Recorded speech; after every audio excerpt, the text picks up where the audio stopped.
Assalamualaikum warahmatullahi wabarakatuh and good day to all. This is my group video assignment presentation. First, let me first introduce my team members.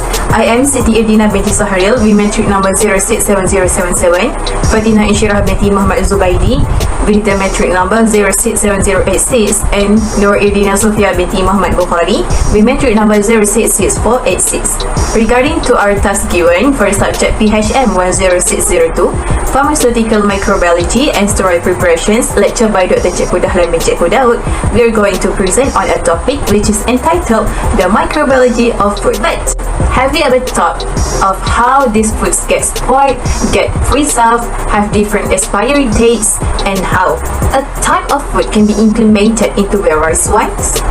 All these things can be learned in food microbiology studies. Food microbiology is the studies where microorganisms can inhabit, create, or contaminate food, or we can call it as food spoilage. Pathogens that may cause disease, microbes used to produce preservative food such as yogurt and cheese, and also the microbes which has the useful role such as producing probiotics. And also this can be defined as the observations towards food's condition, whether it is damaged or preserved through microbiological techniques. Food spoilage. Microbial spoilage occurs as a result of either bacterial activity in a food or the activity of certain microbial enzymes present in the food. Food spoilage due to microbial activity involves numerous and complex mechanisms that cause deterioration, which leads to rejection of the food. Food spoilage can be detected by the presence of slime and colonies, texture changes, and impression of off odors and off flavors. How? Here are some examples.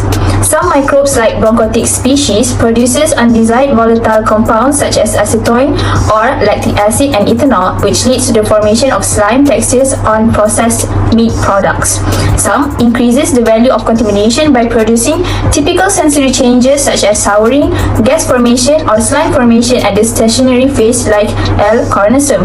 Others like Clostridia, which is a species of microbe that is associated with production of a bad smell caused by the production of butyric. These are some examples of microorganisms that can cause food spoilage and foodborne disease. There are Salmonella species, Courta species, Pediococcus species, Bourne-Chondric species, Carnobacter species, and B. coagulans species. Food production and preservation. Traditional techniques used to prevent food deterioration in the past, such as salting, drying, fermentation, and heating, prevail in the modern food industry. Bacteria, molds, and yeast are used in the manufacturing of foods and food additives, such as wine, liquor, baked goods, and dairy items. How? Some examples include species like Astomophiles, which produces exopolysaccharide that gives reduced fat cheese a similar texture and flavor as regular cheese by lowering the moisture of the cheese and decreasing the cheese bitterness. Some species of Clostridium produces enzymes that hydrolyze carbohydrates and protein in food processing. Other than that, bread making involves microbes such as Streptococcus. These are some techniques and ways that can be used to preserve food. These are including storing food at low temperature, food drying which inhibits the growth of bacteria by removing moisture, canning either using water bath or pressure canning, freezing or freeze drying, fermentation using yeast or bacteria, preserving using salt and sugar, vinegar pickling which create acidic environment, alcohol and olive oil preserving which isolate the food from air and moisture. Factors affecting the food microbiology. The first one is water content. High water content can support a lot of microbial growth. Temperature, pH, and salt concentration. These factors affect the action of microorganisms. Lastly, environment conditions. Exposure of food to oxygen, light, warmth, or even small amount of moisture can trigger microbial actions. We should appreciate scientists and whoever has started the idea to do the food preservations because it gives a lot of benefits for us.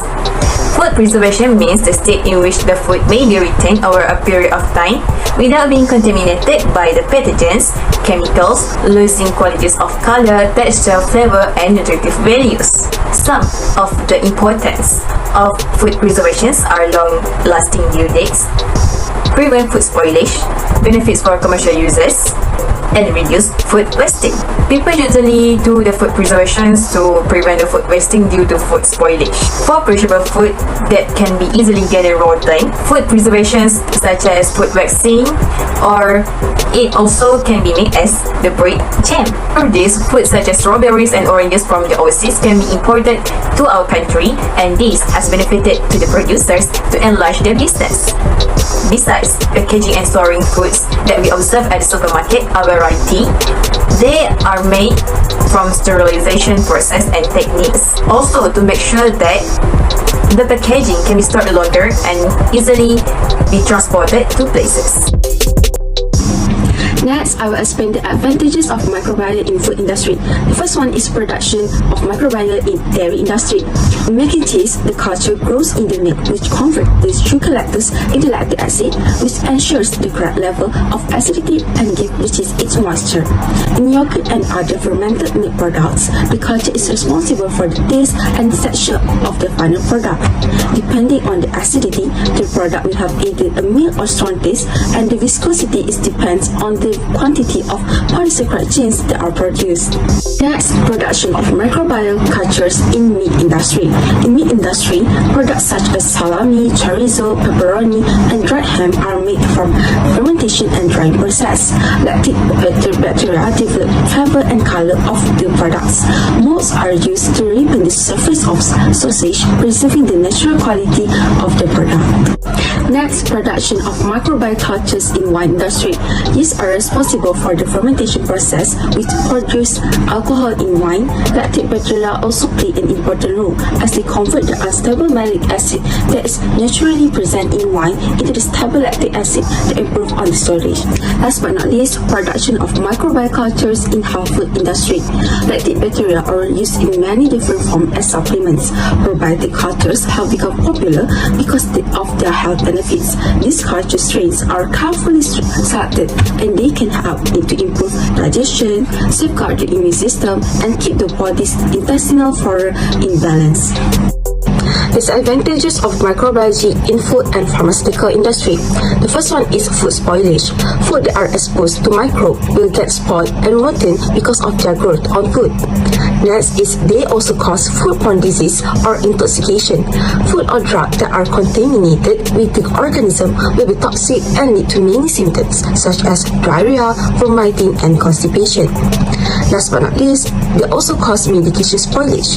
Spoilage of the formula by breaking down active ingredients and excipients, affecting the potency, stability, and efficacy of the drug. So in conclusion, studying food microbiology emphasizes us to be more alert towards our surroundings, especially microorganisms and their actions toward food production. We have to keep in mind that microorganisms aren't unnecessarily to give bad effect for us. Instead, they are really beneficial for us, especially in food production. So through the presentation, we are expecting you guys to appreciate more about the microorganisms and take the advantage to use them wisely for the sake of all of us. So I think that's all from us. I hope you enjoyed this video and get something new and beneficial from our presentation. So thank you.